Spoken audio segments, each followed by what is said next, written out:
नमस्कार सर्वांना.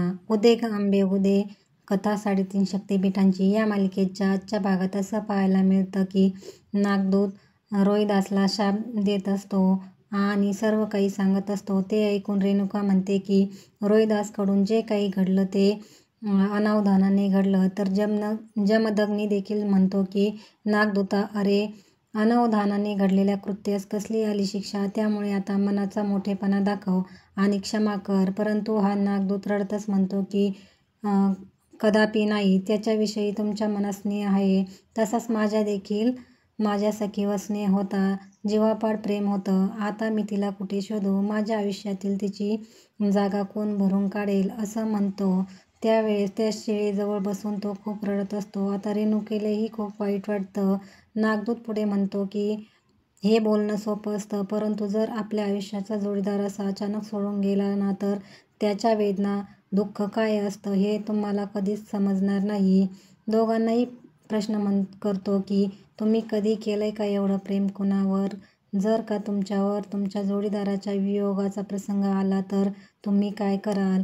आणि हे ऐकून रेणुका लगेच जमदग्नीकडे पाहू लागते.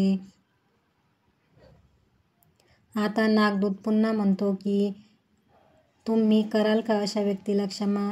आणि त्या दोघांकडे काहीच उत्तर नसतं. त्यावेळेस इकडे वस्तीत मात्र यल्लम्मा अग्निसंस्कार थांबवण्याचा प्रयत्न करत असते. ती अनुप्रियाला म्हणत असते की अगं राजकुमारीवर विश्वास ठेव, तुझंही सत्व खूप मोठं आहे, तुझ्या नशिबात विवाहाचं सुख आहे, ते सुख तुला मिळणारच. अनुप्रिया मात्र भानावर नसते. यल्लम्मा रडतच तिला भानावर आणण्याचा प्रयत्न करते. अनुप्रिया म्हणते की इकडे बघ, असं बोलत समजावत असते. अग्निसंस्काराची सगळी तयारी झालेली असते. त्याच वेळेस वनात आता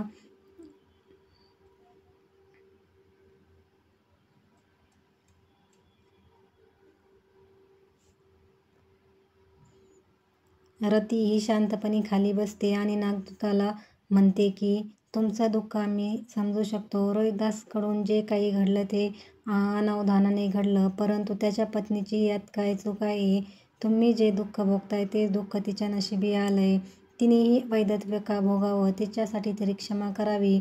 परंतु हा नागदूत ऐकायला तयार नसतो. तो क्रोधानेच उठतो आणि सांगतो की मला कुणाचीही काही पर्वा नाही आणि मी तर त्या रोहिदासचे अग्निसंस्कारही होऊ देणार नाही. आणि तो लगेच सर्पाचं रूप घेतो आणि हा सर्प वस्तीकडे निघालेला असतो. इकडे वस्तीवर मात्र अनुप्रिया व इतर सर्वजण यल्लम्माचं काही ऐकून घेत नसतात. रोहिदासचे मातापिता तर शोकात बुडालेले असतात. यल्लम्मा म्हणत असते की तुम्ही तरी विश्वास ठेवा ना, राजकुमारी आणि ऋषिकुमार येतच असतील, निदान ते येईपर्यंत तरी प्रतीक्षा करूयात, चांगलंच होईल. तेव्हा रोहिदासाचे पिता मात्र दुःख करत रडत बोलतात की आता आणखी काय चांगलं होईल, आमच्या म्हातारपणाची काठी हरवली आहे. आणि आता ते खूप रडत असतात. इकडे मनात जमदग्नी रेणुकेला म्हणतो की सहचारिणीच्या दुःखाने, तिच्या विरहाने हा व्याकुळ झालाय, त्याला समजावणं इतकं सहज सोपं नाही. आणि रेणुका म्हणते की आपण अजून त्याला समजावू, परंतु मात्र एवढ्यात जर अग्निसंस्कार झाले असतील तर जमदग्नी ही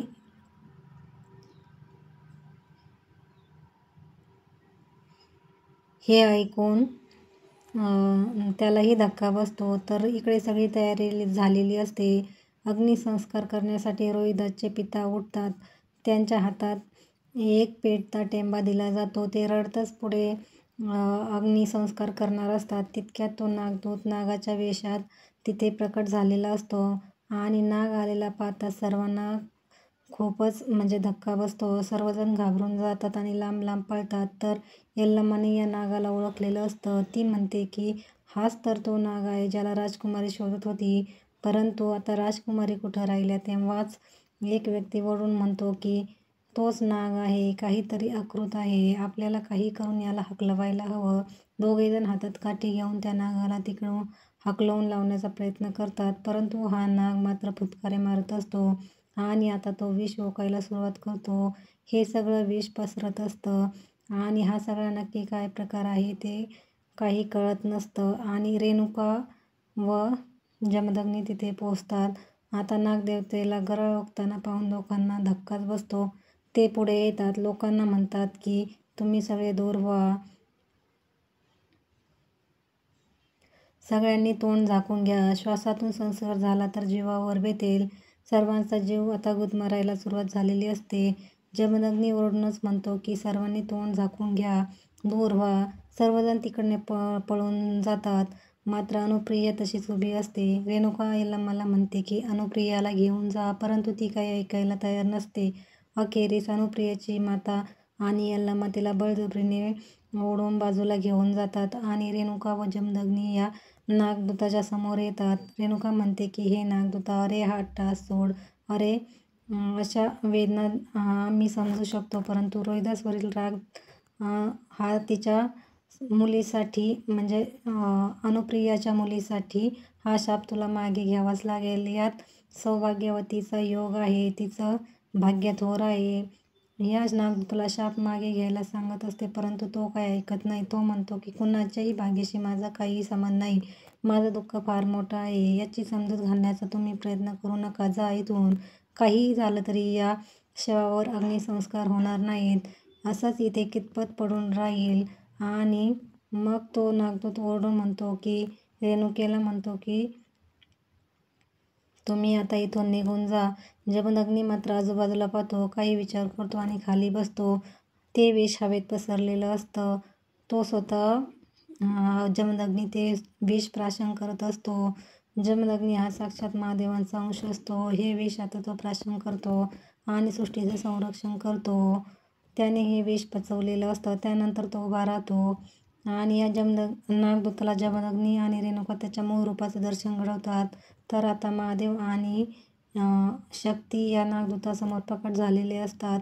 हे पाहताच तो त्याच्या मनुष्य रूपात येतो आणि त्याचे डोळे तर दिपून गेलेले असतात. तो तसाच नतमस्तक होऊन म्हणतो की महादेव, आदिशक्ती, आपण मला दर्शन दिलंत, मी धन्य झालोय. आदिशक्ती मात्र म्हणते की या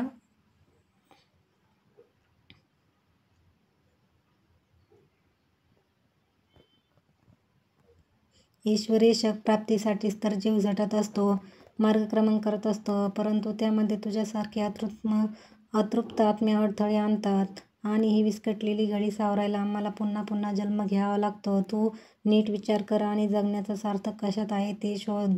त्याच वाटेवर मार्गक्रमण कर.